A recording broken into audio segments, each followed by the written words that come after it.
तो last video में जो हम लोगों ने डिस्कस किया था आरएमएस के ऊपर, वो था इंसर्ट और कॉलिंग हो चुका था, जिसमें हम लोग अलग अलग तरह के कंट्रोलर्स के वैलिडेशन वगैरह सब कुछ कर लिए थे।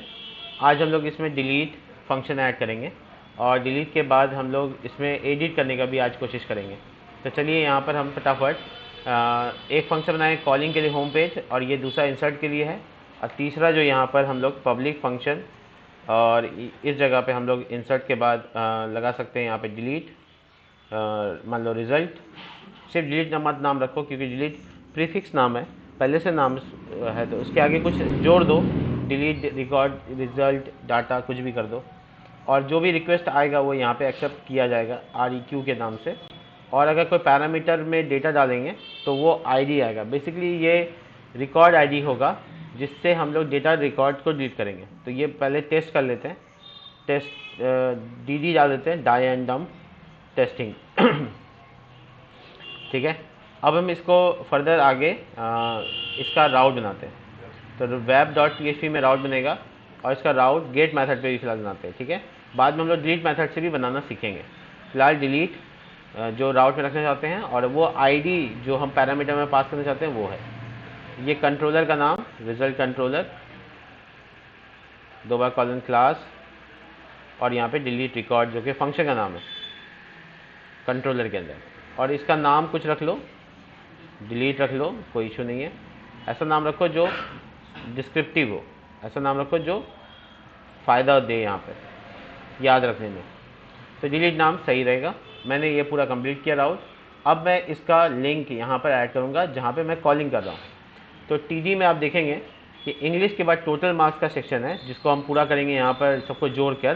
तो इंग्लिश प्लस ऐसा करके total item arrow Hindi plus item arrow science plus item arrow SST plus item arrow maths. ठीक है, तो ये सब जुड़ गया। आप चाहो तो एक वेरिएबल भी यहाँ पे टोटल नाम से बना सकते हो, जिससे ये टोटल इसमें आगे स्टोर भी हो जाएगा, प्लस इको भी हो जाएगा। इस तरीके से हम लोग इसका फिर परसेंटेज वैल्यू भी निकाल सकते हैं। बाद में इसको भी ब्लैंक छोड़ देते हैं परसेंटेज के लिए और डिवीज़न के लिए। ठीक है, इसको बाद में हम लोग फर्दर करेंगे। और एक्शन वाले जगह पर बटन बना लेते हैं जो कि डिलीट के लिए होगा, तो डेंजर, और इस जगह पे हम इस क्रॉस साइन दे देते हैं जो कि डिलीट बटन को प्रॉम्प्ट करेगा। इसके बाद इसका राउट का जो नाम रखा था हमें वो web.php में, वो था डिलीट, और डिलीट के बाद सेकंड पैरामीटर में आपको पास कर देना है यहाँ पे $item arrow ID, जिसके बाद ये ID पास हो जाएगा। ये ID पास होगा, राउट इसको ID नाम से एक्सेप्ट करेगा और वो फॉरवर्ड कर देगा उस फंक्शन में, डिलीट रिकॉर्ड में। तो डिलीट रिकॉर्ड के पास आएगा तो वो ID नाम से सेव हो जाएगा। उस ID नाम को टेस्ट करने के लिए आप $ID को प्रिंट करके चेक कर सकते हो। डिलीट रिजल्ट, ओहो, यहाँ पे डिलीट रिजल्ट होगा, थैंक यू। यहाँ पर जो कंट्रोलर में नाम डिलीट रिजल्ट था, और हम लोगों ने गलती से यहाँ डिलीट रिकॉर्ड लिख दिया था, जो कि मैंने सही कर दिया। अब मैं स्लैश रिफ्रेश करके देखूंगा तो मुझे एक्शन में एक बटन नज़र आएगा डिलीट का, जिस पर क्लिक करने से मुझे उसका ID नज़र आना चाहिए 1। बहुत अच्छा, ID नज़र आ रहा है। इसका मतलब मेरा कंट्रोलर तक तो हम सही पहुँचा दिया डेटा को। अब इसके आगे का फर्दर काम ये है कि हम कोई वेरिएबल अज्यूम कर लेंगे, मॉडल का नाम डॉट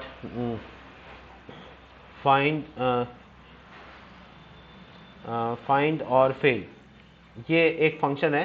फाइंड और फेल मिलेगा तो फाइंड कर लेना, नहीं तो 404 का एरर दे देगा ये बेसिकली। ठीक है, तो फाइंड और फेल आप ट्राई कर सकते हैं, $ID। अगर मिला होगा तो डिलीट कर दो, तो डिलीट फंक्शन चला देना है, और उसका return redirect R small redirect, और उसके बाद एरो बैक, वापस पीछे आने के लिए। तो ये मुझे लग रहा है कि मैं सही से कर चुका हूँ। रिफ्रेश करता हूँ, देखिए ये डिलीट हो गया। तो डिलीट होने से ये काम पूरा हो गया। इंसर्ट का जो लिंक है वो मैं यहाँ हेडर में ऐड कर देता हूँ। हेडर मेरे पास है बेसिकली, देखेंगे आप अगर तो यहाँ पर, तो देखिए हेडर एक ऐसी चीज़ है जो कि दोनों पेज में अवेलेबल है, इंसर्ट में भी अवेलेबल है और होम में भी। तो दो अलग अलग जगह इसको मैनेज नहीं करेंगे, हम लोग इसको कट कर लेंगे। कट करने के बाद एक अलग से पेज बना लेंगे, header.blade.php, और उसके अंदर डाल देंगे। और जो जहाँ पे भी हमको हेडर चाहिए होगा, जैसे यहाँ पे मुझे हेडर चाहिए तो मैं लिखूँगा @include, और उसके बाद यहाँ पर नाम, तो वो है हेडर, बस हो गया। ध्यान रहे 2 बार अंडर ये आ गया मेरा, तो ये इस तरह से सिंटेक्स।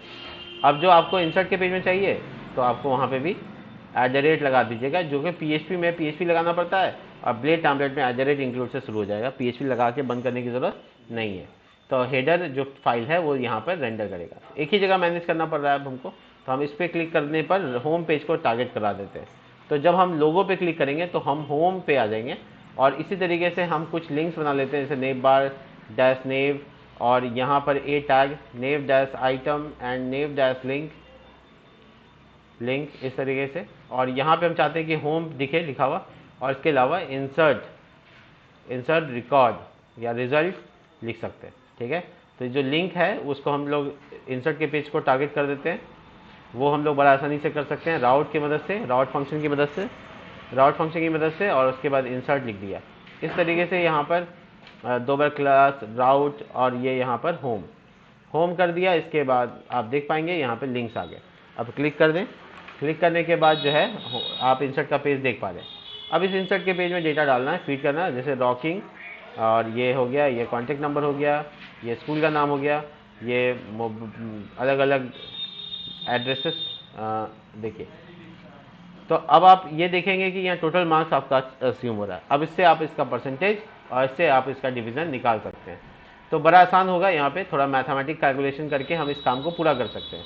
तो चलिए home.blade.php में जहाँ पे टोटल अवेलेबल है, अब मुझे ये बताइए कि मैं अगर इसका परसेंटेज निकालूंगा तो कैसे निकालूंगा? Total by 500। ठीक है, तो ऐसा करने से क्या ये मेरा परसेंटेज वैल्यू आ रहा है, और इंटू 100।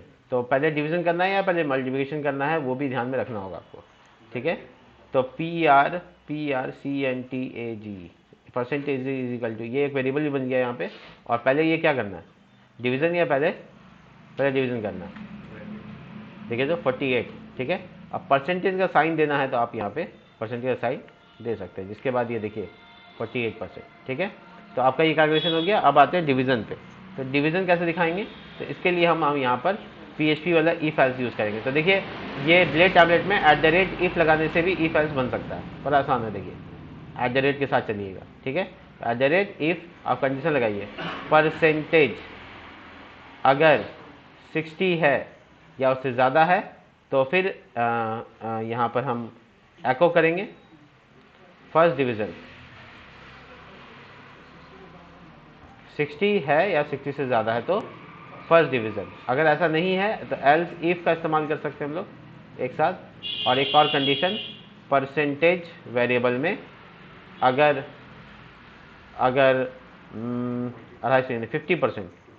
50% से ज़्यादा है या उसके बराबर है तो क्या कहेंगे इसको? Second division. नहीं आएगा, ऊपर वाला इफ पहले हो जाएगा।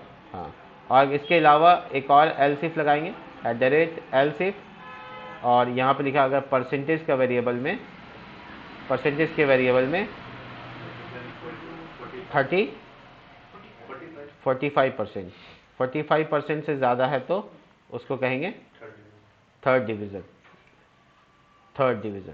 ठीक है, तो नहीं ये 45 नहीं होगा, 30 आई थिंक होगा। हाँ, थर्ड नहीं, जो फेल हो जाएगा उसके नीचे, शायद 40% कर देता हूँ। जो भी आप इसमें कंडीशन लगाना चाहें लगा सकते हैं। थर्ड डिवीज़न 150 नंबर पे थर्ड डिवीज़न, 150 से ऊपर होता है तो 500 का 150 कितना परसेंट हुआ? 30% हुआ। 30 से एबव, 30 से नीचे फेल होता है, तो 30 से एबव 40 50 तक, 250 तक थर्ड डिवीज़न। ये मैं बिहार बोर्ड के हिसाब से लिख देता हूँ। ठीक है, और इसके अलावा अगर कुछ भी होता है एल्स, तो अगर इसके अलावा कुछ भी होगा तो वो कंसीडर होगा पप्पू फेल हो गया।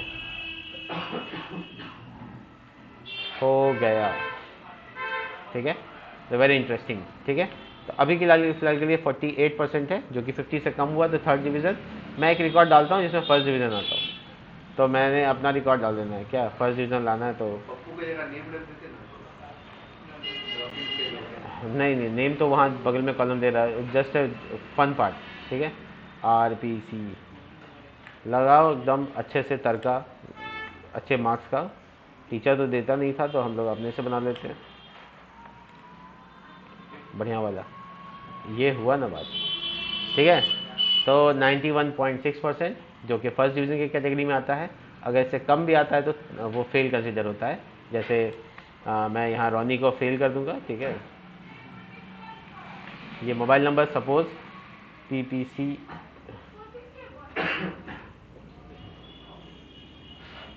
सिप, ठीक है। बहुत आ गया, ये देखो। तो इस तरीके से हम लोग इसको बड़ा अच्छा से रिजल्ट को मैनेज कर सकते हैं। अब हम लोग नेक्स्ट वीडियो बनाएंगे एक रिजल्ट को पेज को देखने के लिए व्यू का पेज और एडिट का पेज। मैं देख लेता हूँ वीडियो कितना लंबा हुआ है, 10 मिनट हुआ। अच्छा, मैं बना लेता हूँ। तो इसके लिए ना मैं क्या करूँगा, अब यहाँ पे व्यू का पेज बनाऊँगा। तो जैसे डिलीट का पेज है वैसे ही मैं यहाँ पर व्यू रिजल्ट लिख देता हूँ, व्यू रिजल्ट, ठीक है। तो इसके जो राउट्स बनेंगे वो फर्दर मैं यहाँ लिखूँगा, लेकिन अभी फ़िलहाल के लिए कोई राउट्स है नहीं, तो एरर देने से कोई फ़ायदा नहीं है। और ये सक्सेस यानी हरे रंग का बटन दिखेगा, ये देखिए। तो ये व्यू रिजल्ट का पेज दिखाएगा। इस तरह से इसको डिज़ाइन कर दिए है, ठीक है। तो रहने देते हैं यहाँ पे, मिलते हैं नेक्स्ट वीडियो में, ठीक है।